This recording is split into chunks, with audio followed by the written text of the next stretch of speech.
Gusto ko nga palang i-share yung pinag-stayan naming hotel sa Sagada. Ito yung Misty Lodge. Napakaganda talaga nito. Mula sa parking, maglalakad ako papunta sa bungad sa may restaurant. Nakaparada na nga pala dun yung aming tricycle at yung kulong-kulong namin tsaka yung tricycle ng aking kapatid. Unang bubungad sa'yo ay yung kanilang restaurant. Napakaganda ng ambience lalo na paggabi dahil maliwanag yung mga ilaw. Sa bandang kaliwa ko ay nandun yung kanilang reception. Din doon. Napakaganda din ng kanilang reception. Medyo nahiya nga lang akong mag-video doon nung pumunta kami. Yung nakikita nyong hagdan na yan ay hindi dyan. Bababa tayo ng konti at matitiyak ko na magugustuhan ninyo yung ipapakita ko. So, eto na. Kasama nga ko mga pala dyan si Blackie. Yan. So, maglalakad ako ng dahan-dahan para may pakita sa inyo ng maganda.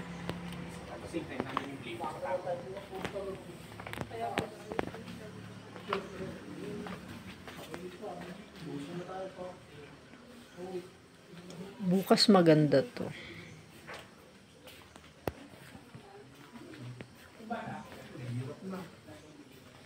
Meron nga pala siyang table sa labas na pwedeng tambayan.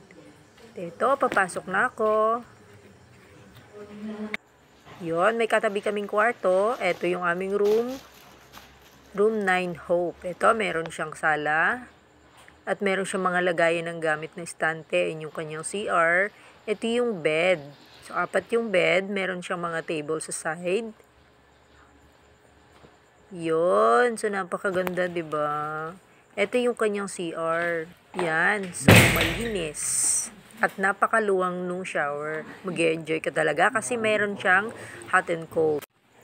Isa sa mga nagustuhan kong features ng Misty Lodge ay ito, meron silang Bible. At binuklat ko nga ito, ito ay King James Version. At nung binuklat ko ito sa Psalms chapter 83, verse 18. Basta kasi may nakikita akong Bible, binubuksan ko yan. That men may know that thou whose name alone is Jehovah, art the most high over all the earth. Ayun, so may pa-Bible ang Misty Lodge. Isa pa nga palang magandang feature ng hotel na ito ay pet-friendly sila. Tingnan niyo naman kung gaano komportable ang higaan ng aming Blackie. Yan, di ba? Pero huwag kayong mag-alala, hindi siya direct na humiga sa foam kasi pinagdala namin siya ng sarili niyang higaan. O, di ba, Blackie? Ganda ng buhay mo.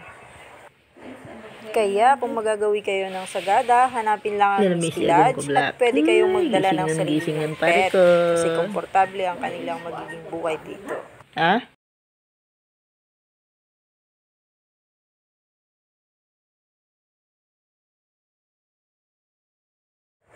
Medyo konti lang pala yung pictures namin dyan kasi medyo nahihiya kami. Ching, ching.